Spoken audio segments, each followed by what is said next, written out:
Hi, it's John and Mike from brew-dudes.com, and we are tasting what you'd think does not look like an American blonde, but Mike here tells me this is an American blonde, a dirty blonde, as somebody told us.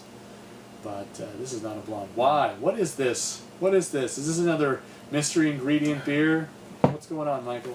It's a failure to really stick to your guns is what it is. Great. So, I had this dream, as we're transitioning to warmer weather, I wanted to have something hoppy. Yep. And I wanted to make an American blonde. Okay. Something light, yellow, crisp, tasty. You said yellow, and I'm like, okay. There So you go. the problem is, Missed that one. So basically, the recipe was basically the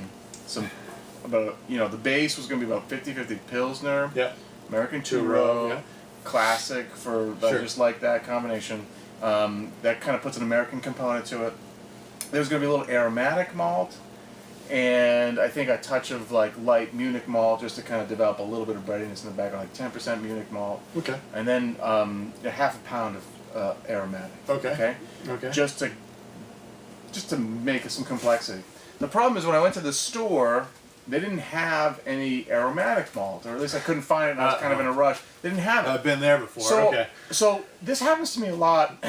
I'm looking at the malts that they do have, and I said to myself, "Oh, Cara Aroma. I've never used that. It's got to be the same thing, right?" I mean, my mind knew it wasn't the same thing, but I didn't really consider. I know. I was saying I need a half pound of aromatic, so I got a half pound of Cara Aroma. Yeah. And I probably should have gotten like a quarter or an eighth of a pound of Cara Aroma, because aromatic malt is like 30 love or something. Cara Aroma is 120 love. Oh, okay. Well, that's a whole different story then. So, ergo, you've got a blonde ale that is quite dirty, quite dark. Yeah. It's actually almost, it looks kind of like the red lager. Yep, it is. It's kind of reddish but almost. Probably in an ale. To be honest with you, you could pass this off as a pale ale grist. And so then, couple with that, the fact that I haven't played with Centennial hops in a long time. Yeah. So what I did is I did a blend of Centennial and Cascade, and I bittered with Centennial, and then I came in at like 20 minutes with Centennial and Cascade, and then I did a big addition, like an ounce and a half of Centennial and 2 ounces of Cascade right at flame out. Just for an aromatic addition. Yeah. But using Centennial and Cascade, Centennial is kind of referred to as a super Cascade sometimes.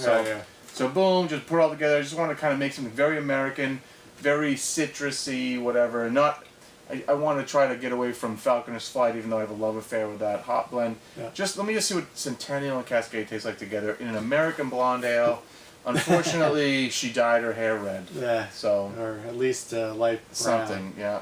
Huh. Well, I think that it's drinkable for sure. Yeah, it's still highly drinkable. Yeah, I think that it has that, I will say classic microbrew, we'll say microbrew from the 90s,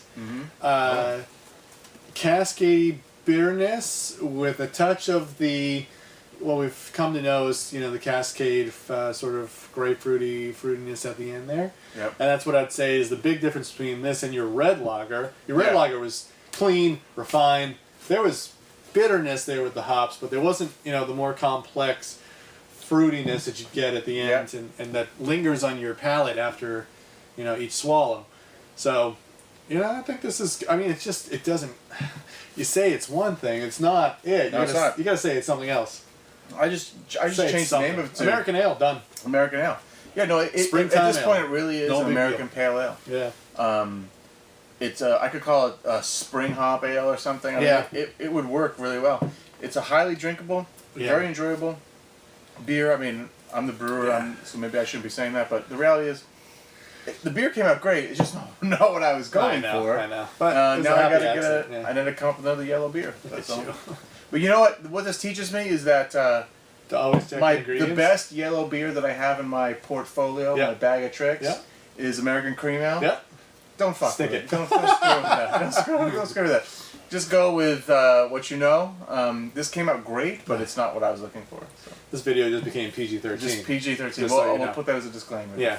Yeah, you might have to. Mildly strong language. Fuck. That's all you have to do. Well, now it's probably R because you said it twice. Anyway, Yep. I think we just broke the curse barrier. We just did it. Congratulations to us. A little over a year. All right, for John and Mike, brew-dudes.com. I don't know, happy mistakes. Happy mistakes. Brew on. Brew on.